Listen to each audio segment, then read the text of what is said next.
You're listening to The Bible Guys, a podcast where a couple of friends talk about the Bible in fun and practical ways.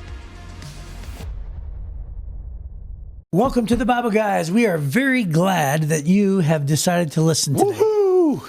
Yes. Yes, it's the highlight of our morning that you, or day, or evening, or deep in the night. Which is hey, we've had people literally tell us. Absolutely. That you decide to join us. They go work out at a 24-hour gym. Mm-hmm. Yeah. Right? And they're listening to me 3 right o'clock now. in the morning. Yes. Yeah. Or us right now. Yeah, that's right. Well, no, they're listening to you. And none of my friends are in the gym at 3 in the morning. And you're a bonus. None of my friends. Oh, that's funny. Yep. So today we are revisiting a very familiar segment. Well, it's the most important segment, quite honestly, in this show. It's the reason why people tune in, quite honestly. That's it. They tune in every Friday. Hoping. In fact, they just skip from Friday to Friday. Yeah. They're just hoping that maybe today is the day that we get to find out what made Chris mad this None week. of this is true, by the way. It is true. It is not true. It's the only reason I show up. No, that's not true. I got up and I thought, I'm going to the studio today. What made Chris mad this week? No. You're with me every work day. Oh, well. So you already know things that make me mad. So let me go ahead and say this. Oftentimes when I get mad on behalf of the public. Yes, it's incredibly noble. Yes, it is so noble. I don't get mad just for me. Not for you. It's for us little people. You're like, not for you. Yeah, no. Okay, so you love us. You love us, and you get irate for us. I have two examples of one topic that happened to me back to back, just this week. Mm-hmm. And here's the bottom line: if you're a restaurant owner and you own a restaurant, just do better on the menu options. Do better. Just do better. Yes. Because what ended up happening was, first of all, I went to a Mexican restaurant with my son, and I'm like, hey, can I do substitutions? I don't want to order all 3 of my tacos with this meat. 3 chicken tacos or 3 beef tacos. Oh, yeah, or El Pastor or whatever it is. Yeah. Because they still have the meats in the back. Right. So I'm like, can I just get one of each? One of each. And they're like, no substitutions. No substitutions. And then I tried different combos. And I'm like, what about this? They're like, no substitutions. And you know, Mexican restaurant, it's all the same ingredients. Right. So there's like a billion things on the menu. Uh-huh. So they said no substitutions. A billion things. And it's various conversations of either flour or corn. Right. Tortillas. And then combinations of beans, rice. And protein. Cheese, proteins. That's it. Yes. And that's sauces. Really it. Yeah. Yes. And so basically, but no substitutions. No substitutions. No substitutions for you. Yes. And I'm like, just do the math. Yeah. Like if you own the store, do the math. Right. That's it. Right. Just say, yeah, of course we can give you 3 tacos. Why? Because we have the proteins in the back. Yeah. We could easily do that for you if we just did the math. If they said that's a $3 upcharge, would you have still ordered it? Of course. Of course. Yeah. Yes. Mm-hmm. And so they missed an opportunity. Yes. They're leaving money at the table. Right. Do you want to say the name of the restaurant? No, I'm joking. No, Don't say the name of the restaurant. Because that would be rude. It was Gran Azteca. I like that place. Oh, I love that place. Yeah. I love it. It's our favorite Mexican restaurant to go to. But no substitutions. No substitutions. And then this happened to me literally just yesterday. I was with a buddy in a sushi restaurant. And this is just a side note. The server did not ask me if I wanted dessert, which, just as a side note, I'm thinking, hey, if you own a restaurant, make sure you train your servers to try to upsell the person. Right. But for some reason, I don't really get dessert, but I was in the mood. And I said, can I see your dessert menu? And this is after she brought the bill, right? And I'm like, can we see the dessert menu? So she brings it. And here's my complaint. There was only 2 desserts offered, first of all. Oh. And that's a shame. Right. But if they're 2 fantastic desserts. That's a crime, almost. It's in my book, 2 desserts is a crime. Are you ready for this? They were both fried. They said, we offer you fried ice cream. Oh, we offer you fried like egg roll, something. And I said, wait a minute. The only 2 desserts you offer are fried? Because there's a lot of people that don't eat fried stuff, right? Right. Especially people who, in today's day and age, there's a lot, people are going to shy away from that. Right. And so I said, well, you have the ice cream in the back because I know you do because you fry it. No substitutions. No substitution for you. No, it must be fried. I'm like, can you just bring me out the ice cream? Wow. And here's what she said. And by the way, to her credit, she was agreeing with me. She goes, I know. I keep on telling them, I can't believe everybody's disappointed that there's only 2 fried options. And I said, well, just bring me the ice cream because I love ice cream. And she said, we don't have a way to ring that up. And here's what I said. Well, then I'll order the fried ice cream minus the fry. Right. And just charge me for it. Right. And she says, no, I don't think we can do that. Why? Right, exactly. So this is what made Chris mad. Well, you need to call the manager over at that point. I'm thinking, hey, this is what I want to do. I want to pay you for all of it, but I only want some of it. It's not that hard. It's not that. I want to pay you for all of it, but I only want some of it. So you benefit in this equation, right? Just give me the ice cream. Just dispatch the ice cream from the back. So this no substitutions rule is you are irate about it on our behalf. Yes, just do better on your menu. You know why? Okay. Because your menu should reflect flexibility based on the ingredients that you already have. Oh, yes. You already have it in the back. Yes. I'm not asking for anything extra. So did you buy a dessert? No. You didn't? No. The money, again, left money on the table. Yeah. There you go. So I am thank angry. you, Chris. On behalf of all of our listeners, I want to thank you for bearing that burden for us. Yes. Well, I'm angry. I'm angry for all the customers thank you. that want what they want. Thank you. This is America. We can't thank you enough. Yes. You're welcome, Jeffrey. Thank you. You're welcome. Thank you. We feel loved. Yes. It's like every Friday. You know why we love this segment? Every Friday it feels like you hug us. You just collectively hug about 1,000 people and say, I love you, people. And I've got your back. I'm protecting you. Every time I complain, it feels like a hug. That's a first in my life. That's so funny. Well, it's because it's not for you. That's right. You're not complaining for you. No, I'm complaining on behalf of the world. I just care about the person that comes in after me that wants just ice cream. Because you don't care for yourself. No, I do care for me. Oh. But I get angry for the world. Yes. Thank you. Thank you. Yes. Okay. You're welcome. Those really are my favorite segments. I love just busting your chops. Yeah, it's really funny. It's really funny. It's a big hug. It is. It's a big collective hug for all of our listeners. He really loves you guys. If you're sitting there wondering, Chris does. He loves you. I do. Jesus loves you, and so do I. Okay, so Genesis chapter 12. We're going to get into kind of a weird story. So God, it's a little unusual, sort of like it's a fallibility. It shows Abram's humanity. Well, it's only the second story about Abram. First story is, wow, this guy must be super special. Right. God chose him and says, I'm going to make a great nation from you, and I'm going to bless those who bless you and curse those who curse you. Yeah. And you're going to be a blessing to the whole world. And you go, wow, this guy must be like Saint Abram. Right. And the very next story goes like this in Genesis chapter 12, verse 10. At that time, a severe famine struck the land of Canaan, forcing Abram to go down to Egypt, where he lived as a foreigner. As he was approaching the border of Egypt, Abram said to his wife Sarai, look, you're a very beautiful woman. When the Egyptians see you, they'll say, this is his wife. Let's kill him, and then we can have her. So please tell them that you're my sister. Then they'll spare my life and treat me well because of their interest in you. And sure enough, when Abram arrived in Egypt, everyone noticed Sarai's beauty. When the palace officials saw her, they sang her praises to Pharaoh the king, and Sarai was taken into his palace.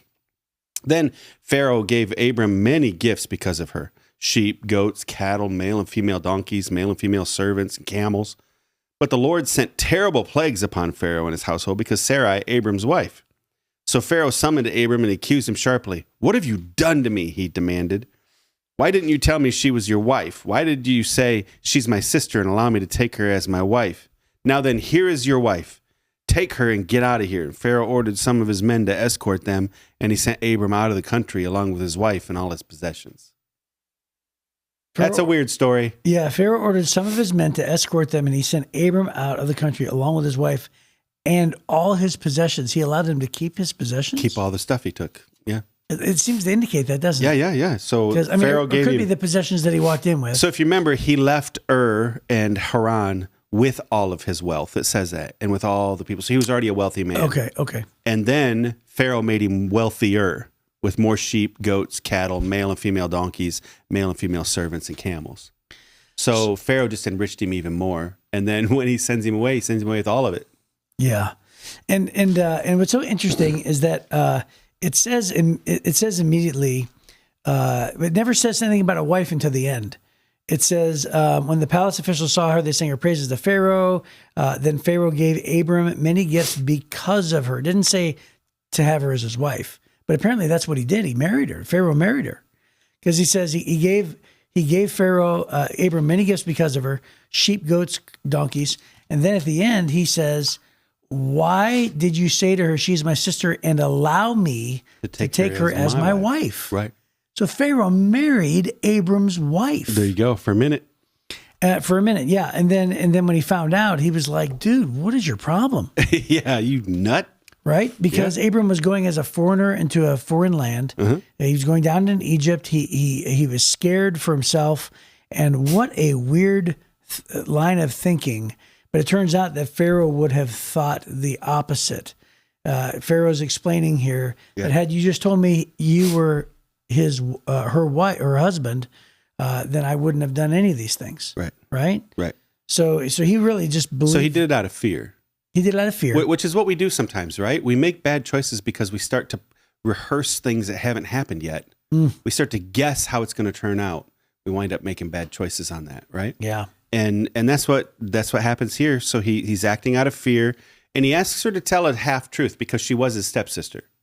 Right. So Sarai is Abram's stepsister. And his wife. So he marries his stepsister. And so he's like, hey, don't say, because they might kill me. They'll kill me. They're going to take you anyways.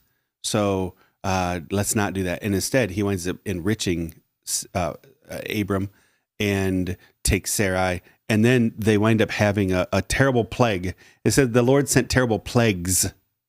Right. So it's plural plagues. And we should have look upon at us, Pharaoh and his household. Look at us breezing over that. Yeah. So this is like God's power unleashed on Pharaoh. Yeah. And somehow this was a conversation that you have to sort of read between the lines. So it says God sends plagues. Well, how did Pharaoh know that the plagues were from God about Abram? Yeah. Right. So there must have been some sort of like hey, since you came into town, there's plagues. Can you tell us about this? And Abram then probably had this time of confession because now Pharaoh knows the truth. He had to know the truth somehow.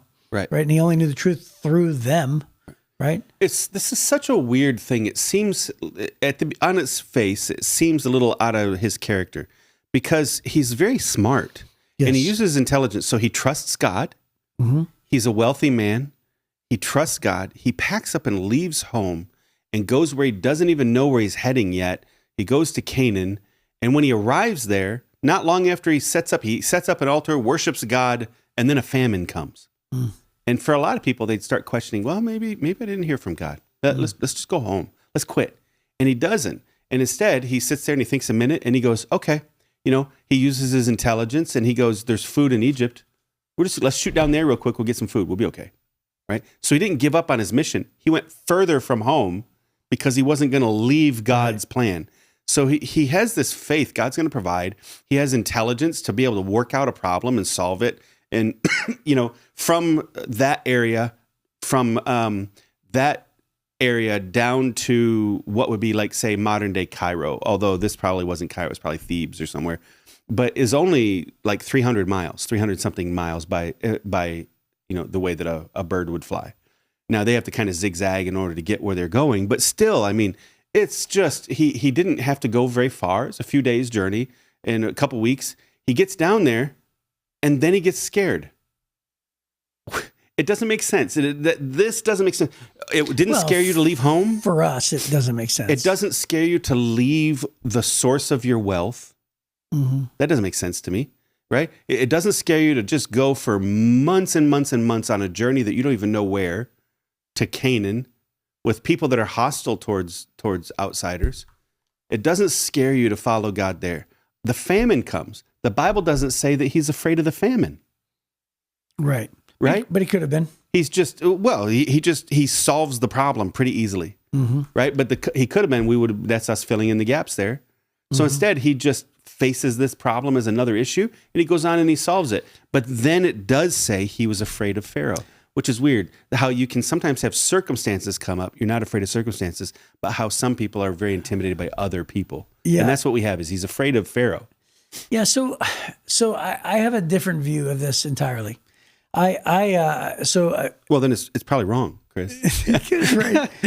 Whereas, like, and I know that I know that the Chosen is a wonderful thing that I've been watching, and I know the Chosen is not based on gospel. It's almost what is it called? They take liberties, poetic license. Poetic license. This could or could not have happened. So there's a lot of cool things that happens that you're just like, oh, that's cool. It could have been that way. And you understand that, there's a lot of that's not based on, they just sort of suppose a lot of things. Anyway, but the point is this. One thing that The Chosen did for me is that it inserted context and emotion to such a degree to whereas, like, for instance, remember how, like, when Peter threw the net over the side, and then it's like, yeah. So what they did was they created this scenario where he had to have fish, or else he was gonna Sure. Be in trouble. And so then when he pulled the net in, it meant more, and all of a sudden there's emotion attached to it. The woman at the well, when he met her, they had given a little bit of background. They took liberty to create this. Mary healed with the 7 demons. They explored her. They took liberty to explore this, so that when she was healed, it was so much more emotional than when you read it on the text. Sure. And so it's just unbelievable. Yeah. Well, then also along with that, they created like joy and fear and frustration and crying and things like this. And so it's easy for us to judge or look on paper and say, see, he wasn't fearful here. Why was he fearful there? But you don't know what it's like when you walk into Egypt. You don't know what he experienced. So I could just almost imagine, so this is me, inserting my different perspective. I could almost imagine it like a movie, shocker. And I could see him walking into a foreign land, right, and seeing detestable practices, or seeing, he wasn't treated well, or maybe they were looking at him. Maybe he was walking through the city and he felt them judging him, or maybe there was something happening with the wives there where he just thought immediately, oh no, like, because of my wife's beauty, I know exactly what's going to happen, right? Based on the rumors, there's so much there that we don't know, that, if we believe in the character of Abram and we believe that he's a good man, then we have to give him even more credit to say there must have been a reason why he went down this path. And maybe if you and I were there, we would have done the same thing. Yeah. That's sort of that's where my brain goes. Sure. Well, absolutely. It's not unreasonable for us to say, hey, we likely would have been as intimidated as him.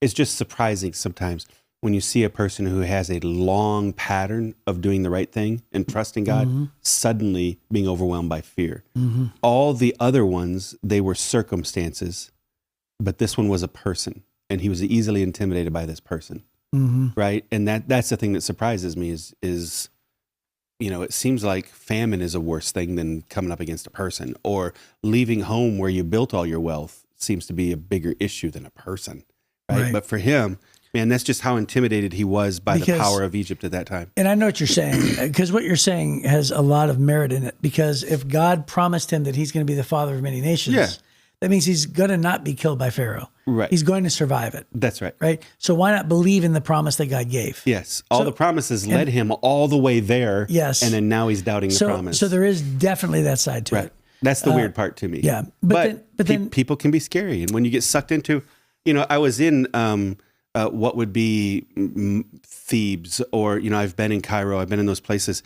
Some of the ruins are magnificent. This would have been about 2000 BC, right? And so at that time, it's hard to name a capital like we would call a capital today.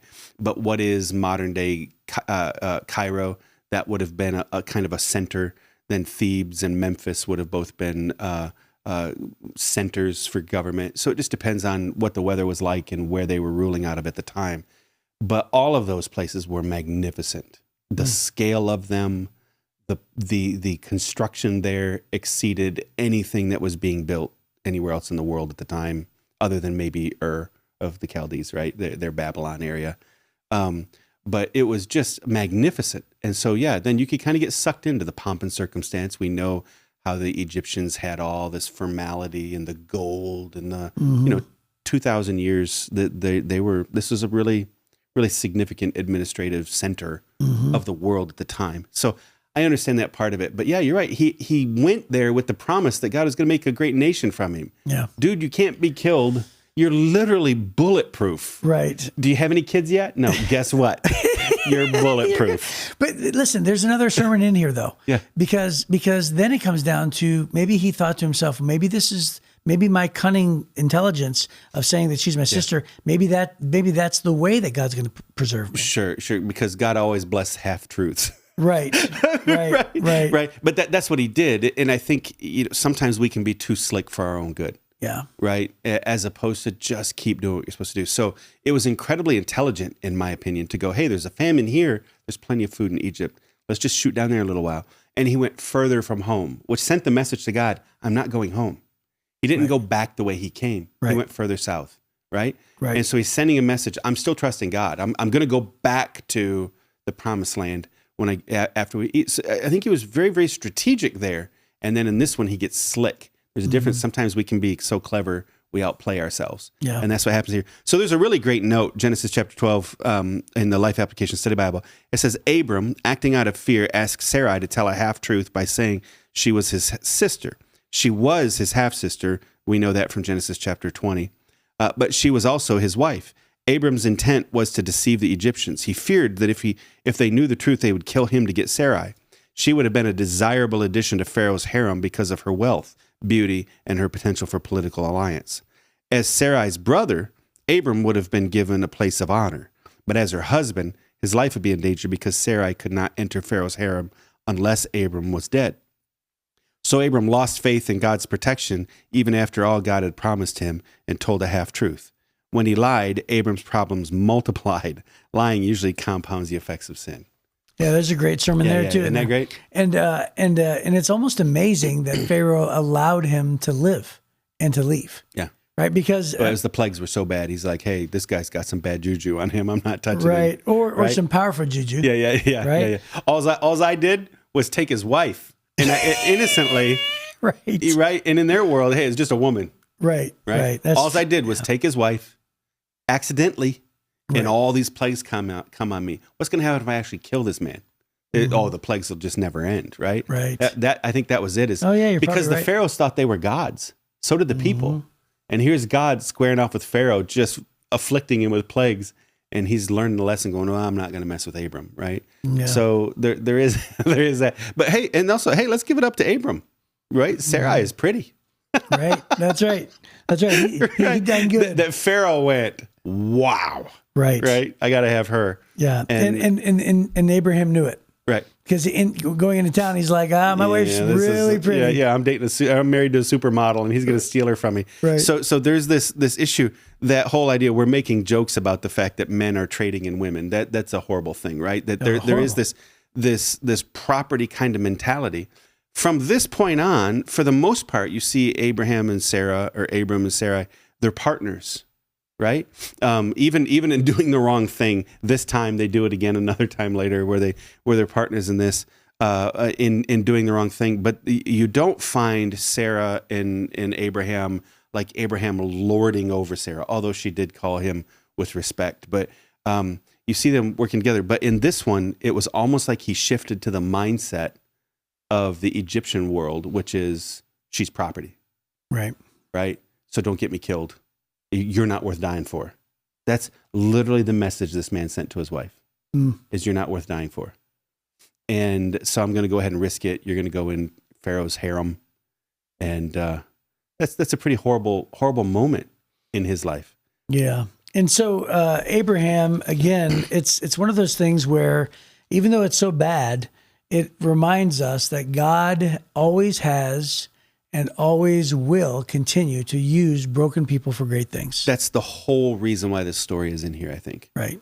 Yeah, God's going to use you. And so if you think you're a person, you're like, but Chris, you don't know my thoughts. You don't know what I've done or my tendencies. And I've always failed, and I promise God, and I mess up, and all these different things that are so discouraging about, who you are versus who you wish you could be for God. Just know this, that God never winks at our sin. He never,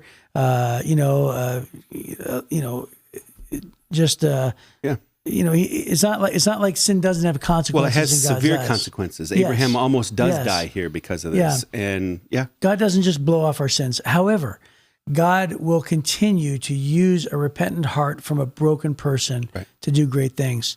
And so Abraham goes on this journey with God. And even in the midst of this, obviously his brokenness and his humanity right here, God just still continues to bless him in spite so of you it. find multiple times where Abram does sacrifices, where he's constantly making sure that God understands that he's repentant of his sin. It comes up again multiple times after this, where his relationship with God was important. This was a bad moment in his life, but it doesn't define his life. And God only has sinners to work with. And so what he's looking for is teachable, humble, repentant sinners, not people who go on and continue to indulge in these sins, but people who repent of their sins, turn to God, and then he continues to use them. So God puts this story right at the very beginning of the story of Abram so that we can understand he doesn't have any perfect people to work with, and he can work with us too. That's great. So, yeah. Well, that is a great place to end. And so hopefully we will see you on Monday on the Bible Guys.